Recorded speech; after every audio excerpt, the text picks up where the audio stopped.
हाँ बेटू, अब हम सबसे पहले इसमें बात कर रहे हैं ग्रासलैंड्स की, है ना। तो ग्रासलैंड्स में इसकी लोकेशन कहाँ कहाँ है, तो बेटा यहाँ पे देखो आपको दिख रहा है ट्रॉपिक ऑफ कैंसर, यहाँ पे ट्रॉपिक ऑफ कैप्रिकॉर्न, है ना। तो यहाँ पर जो ट्रॉपिक ऑफ आर्कटिक है, तो यहाँ से लेकर के मतलब ट्रॉपिक ऑफ कैंसर से लेकर के ट्रॉपिक ऑफ आर्कटिक का जो पूरा रीजन है, ये वाला पूरा जो रीजन होता है, ये ग्रासलैंड्स के ग्रासलैंड्स यहाँ पे पाए जाते हैं। ये है टेम्परेट जोन। तो ये टेम्परेट जोन के अंदर ही जहाँ पे लैंड एरिया है, वहां पर ग्रासलैंड्स पाए जाते हैं। हर एक कंट्री में अलग अलग प्रकार के जो अलग अलग नाम से इनको जाना जाता है, ठीक है ना। तो ये टेम्परेट जोन के अंदर होते हैं। किसमें होते हैं ये? टेम्परेट जोन में। टेम्परेट जोन जो है उसके अंदर ये होता है। ओके, टेम्परेट जोन के अंदर ये होता है, ठीक है ना। अब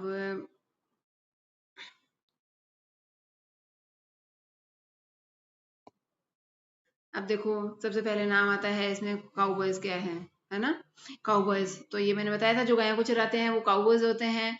ये इसका क्या है, एक तो ये हार्ड वर्किंग होते हैं, स्पिरिटेड होते हैं, करेजस होते हैं, ठीक है ना। हॉर्समैन होते हैं ये, और रेंचेस की लुक आफ्टर करते हैं, है ना, देखभाल करते हैं रेंचेस की।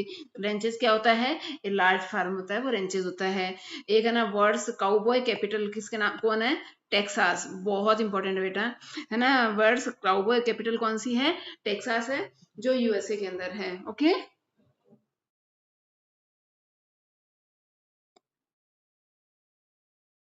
है ना। तो देखो, हार्ड वर्किंग होते हैं, स्पिरिटेड होते हैं, करेजस होते हैं, और हॉर्समैन होते हैं, और रेंचेस की लुक आफ्टर करते हैं, ठीक है ना। यहाँ तक है। अब इसके बारे में हम आगे इसके बात करेंगे कि ये कहाँ पर पाए जाते हैं, कहाँ पर इनकी लोकेशन है ना, कहाँ पर पाए जाते हैं। तो ये जो टेम्परेट जोन है, टेम्परेट जोन, वहां पर ये पाए जाते हैं। टेम्परेट रीजन या टेम्परेट जोन जो है, टेम्परेट जोन या टेम्परेट रीजन एक ही बात है। कौन से होते हैं? जहां पर न तो कम बारिश होती है और ना ही बहुत ज्यादा। प्लेंटी मीन्स बहुत ज्यादा।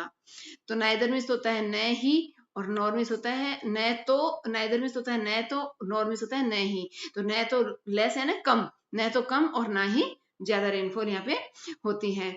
अलग अलग कंट्रीज में अलग अलग चीजें पाई जाती है। जैसे जो नॉर्थ अमेरिका है, वहां पर इनको प्रेरीज कहा जाता है। इस प्रेरीज का हम डिटेल में स्टडी करेंगे आज। दूसरा है साउथ अमेरिका। साउथ अमेरिका में इनको पंपास कहते हैं। फिर आता है सेंट्रल यूरेशिया।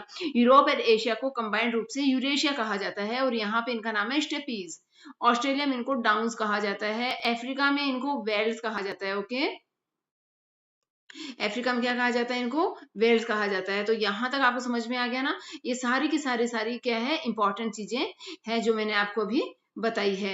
ओके, तो यहाँ तक वापस आप ले लीजिए। तो यहाँ पे मैंने आपको सबसे पहले तो काउबॉयज क्या होता है, उनकी क्वालिटीज क्या होती है वो बताया। तो ये हार्ड वर्किंग होते हैं, स्पिरिटेड होते हैं, करेजस होते हैं, हॉर्समैन होते हैं, और रेंचेस की लुक आफ्टर करते हैं, है ना। और वर्ड्स काउबॉय कैपिटल कौन सी है? टेक्सास है। ओके, उसके बाद में ये टेम्परेट जोन के अंदर पाई जाती है सारी की सारी, है ना। और इनका अलग अलग जो कंट्रीज है उनमें अलग अलग नाम है है ना। यहाँ तक समझ में आ गया ना। अब उसके बाद में आता है कि इनकी लोकेशन क्या है, किनकी? प्रेरीज की। प्रेरीज की लोकेशन पूछी है यहाँ पे। प्रेरीज की लोकेशन क्या है? तो ये एक तो है ना इंटीरियर के अंदर इस्टेब्लिश है ना। तो देखो ये मतलब ये बाहर का पार्ट हो गया सारा, और ये बीच के एरिया जो है ना, ये वाला बीच का एरिया है। यहाँ पर है ना पूरा पूरा प्रेरीज रीजन पाया जाता है। इधर जो है ग्रेट लेक्स पाई जाती है, ऐसे ऐसे पत्ते जैसी शेप की ग्रेट लेक्स होती है। इधर ही माउंटेन्स रेंज पाई जाती है, रॉकी माउंटेन्स रेंज, है ना। तो ये बीच में है, किसके? नॉर्थ अमेरिका जो है उसके अंदर ये इंटीरियर पार्ट में पाया जाता है। इंटीरियर पार्ट में अंदर की तरफ बीच में, है ना। और ये बिटवीन किसके? Lie between Tropic of Cancer and Arctic Circle. ये मैंने आपको अभी बता ही दिया था। शेप में कैसे होते हैं? ये ट्राइंगुलर होते हैं, और है ना। अब देखो, अगर आप इसको बनाते हैं नॉर्थ, ये मान लो नॉर्थ है, ये साउथ है, ये ईस्ट है, और ये हमारा वेस्ट है ना। तो इसके नॉर्थ के अंदर कौन है? कनाडा है। यहाँ पे नॉर्थ में कनाडा जो है वो स्टेब्लिश है, ठीक है, कनाडा। ओके, है ना। और इधर है ना ग्रेट लेक्स है, लेक्स है। और इसके साउथ में मैक्सिको है। यहाँ पे मैक्सिको है ना। साउथ में क्या है? मैक्सिको है ना। ये आप सिंपली वैसे ही देख लो चाहे। हम्म, एक सेकंड रुको। यहाँ पे मैंने बना दिया। आप अब देखते जाओ, नॉर्थ है, ये साउथ है, ये ईस्ट है, और ये इसका वेस्ट है। तो नॉर्थ में तो क्या है, कनाडा है, मतलब यहाँ पे इस जगह पे कनाडा है। ईस्ट में ग्रेट लेक्स है, इधर ये ईस्ट है, यहाँ पर ग्रेट लेक्स है, ओके। और यहाँ पे कनाडा है, ठीक है ना। साउथ में मैक्सिको है, ये साउथ है हमारा, यहाँ पे क्या है, मैक्सिको है, सिटी है बहुत बड़ा, है ना। और वेस्ट में क्या है, रॉकी माउंटेन है, यहाँ पे क्या है, रॉकी, रॉकी, ओके। इस तरह से इसका आता है। तो इसके ये और बीच में क्या है, ये पूरा पूरा प्रेरी रीजन है, ये प्रेरी रीजन है, ठीक है ना। तो प्रेरी रीजन के नॉर्थ में क्या है, कनाडा है, ईस्ट के अंदर ग्रेट लैक्स है, साउथ में मैक्सिको है, और वेस्ट में इसमें रॉकी माउंटेन्स है। आगे क्लियर है ना यहाँ तक, है ना। तो ये एक तो ना जो नॉर्थ अमेरिका है उसके किसमें पाया जाता है, इंटीरियर पार्ट में पाया जाता है ना। ट्रॉपिक ऑफ कैंसर और आर्कटिक सर्कल के बीच में ये बिटवीन स्टेब्लिश है। नॉर्थ में कनाडा है, ईस्ट में ग्रेट लैक्स है, साउथ के अंदर मैक्सिको है, और वेस्ट के अंदर रॉकी माउंटेन्स है। यहाँ तक हो गया। अब बेटा इसमें एक बहुत इंपॉर्टेंट चीज आती है, रिवर्स, है ना।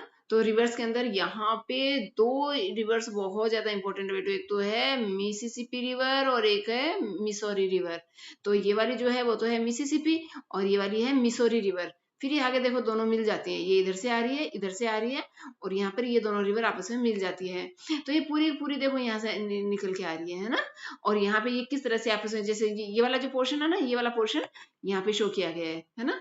तो देखो, conference of Mississippi and Missouri reverse, तो ये बहुत इंपॉर्टेंट है। तो यहाँ की सबसे बढ़िया, अब देखो यहाँ पे मेजर सिटीज है ना, वो एक तो शिकागो, ठीक है, ये इंपॉर्टेंट है। एक टेक्सास, ये काउबॉयज की कैपिटल होती है। एक है कोलोरेडो, कोलोरेडो में क्या है कि जो कोई भी प्रकार के ना हंटिंग वगैरह सब बैन है वहां पे, और उसको रिजर्व मतलब प्रिजर्व किया गया है उस एरिया को, ठीक है ना।